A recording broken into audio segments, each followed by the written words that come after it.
March 2. From Leviticus.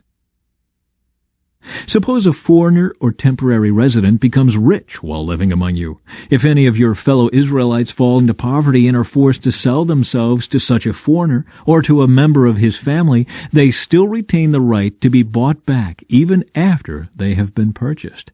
They may be bought back by a brother, an uncle, or a cousin. In fact, anyone from the extended family may buy them back. They may also redeem themselves if they have prospered. They will negotiate the price of their freedom with the person who bought them. The price will be based on the number of years from the time they were sold until the next year of Jubilee, whatever it would cost to hire a worker for that period of time. If many years still remain until the Jubilee, they will repay the proper proportion of what they received when they sold themselves. If only a few years remain until the year of Jubilee, they will repay a small amount for their redemption. The foreigner must treat them as workers hired on a yearly basis. You must not allow a foreigner to treat any of your fellow Israelites harshly. If any Israelites have not been bought back by the time the year of Jubilee arrives, they and their children must be set free at that time. For the people of Israel belong to me. They are my servants, whom I brought out of the land of Egypt. I am the Lord, your God. Do not make idols or set up carved images or sacred pillars or sculptured stones in your land so you may worship them. I am the Lord your God. You must keep my Sabbath days of rest and show reverence for my sanctuary. I am the Lord. If you follow my decrees and are careful to obey my commands, I will send you the seasonal rains. The land will then yield its crops, and the trees of the field will produce their fruit. Your threshing season will overlap with the grape harvest, and your grape harvest will overlap with the season of planting grain. You will eat your fill and live securely in your own land. I will give you peace in the land, and you will be able to sleep with no cause for fear. I will rid the land of wild animals and keep your enemies out of your land. In fact, you will chase down your enemies and slaughter them with your swords. 5 of you will chase 100, and 100 of you will chase 10,000. All your enemies will fall beneath your sword. I will look favorably upon you, making you fertile and multiplying your people, and I will fulfill my covenant with you.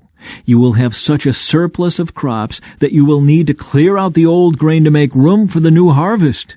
I will live among you, and I will not despise you. I will walk among you. I will be your God, and you will be my people. I am the Lord your God, who brought you out of the land of Egypt, so you would no longer be their slaves. I broke the yoke of slavery from your neck, so you can walk with your heads held high. Punishments for disobedience. However, if you do not listen to me or obey all these commands, and if you break my covenant by rejecting my decrees, treating my regulations with contempt, and refusing to obey my commands, I will punish you. I will bring sudden terrors upon you, wasting diseases and burning fevers that will cause your eyes to fail and your life to ebb away. You will plant your crops in vain because your enemies will eat them. I will turn against you, and you will be defeated by your enemies. Those who hate you will rule over you, and you will run even when no one is chasing you. And if, in spite of all this, you still disobey me, I will punish you 7 times over for your sins. I will break your proud spirit by making the skies as unyielding as iron and the earth as hard as bronze. All your work will be for nothing, for your land will yield no crops and your trees will bear no fruit. If even then you remain hostile toward me and refuse to obey me, I will inflict disaster on you 7 times over for your sins. I will send wild animals that will rob you of your children and destroy your livestock. Your numbers will dwindle and your roads will be deserted. And if you fail to learn the lesson and continue your hostility toward me, then I myself will be hostile toward you. I will personally strike you with calamity 7 times over for your sins. I will send armies against you to carry out the curse of the covenant you have broken.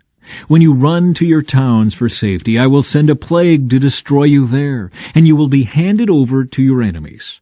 I will destroy your food supply, so that 10 women will need only 1 oven to bake bread for their families.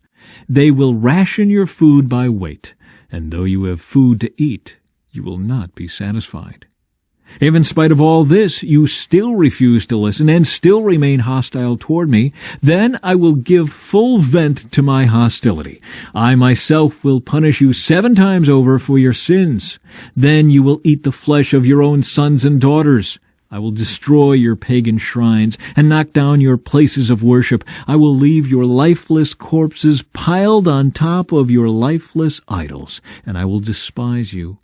I will make your cities desolate and destroy your places of pagan worship. I will take no pleasure in your offerings that should be a pleasing aroma to me. Yes, I myself will devastate your land, and your enemies who come to occupy it will be appalled at what they see. I will scatter you among the nations and bring out my sword against you. Your land will become desolate, and your cities will lie in ruins. Then, at last, the land will enjoy its neglected Sabbath years, as it lies desolate while you are in exile in the land of your enemies. Then the land will finally rest and enjoy the Sabbaths it missed.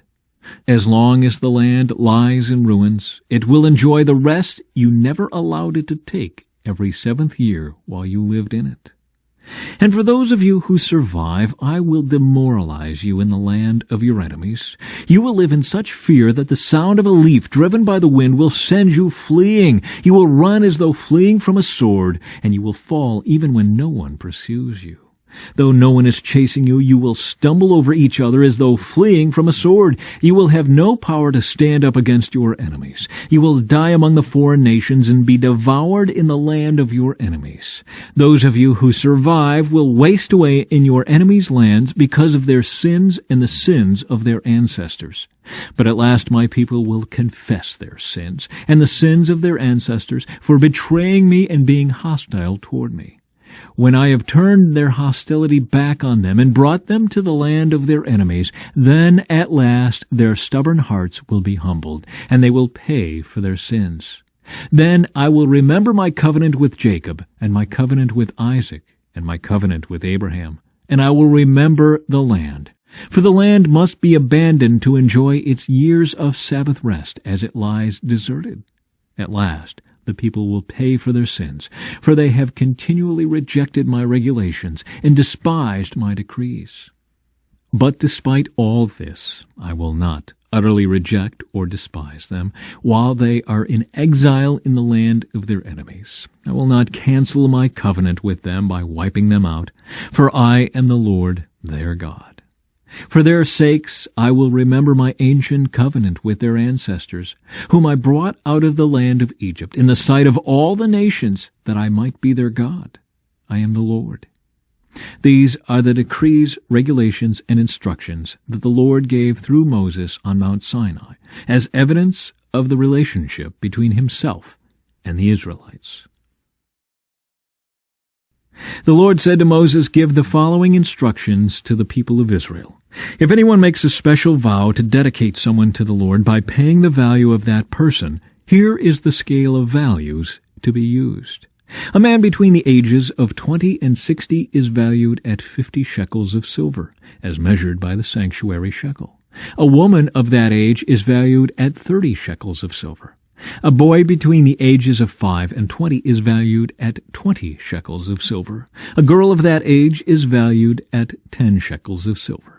A boy between the ages of 1 month and 5 years is valued at 5 shekels of silver. A girl of that age is valued at 3 shekels of silver.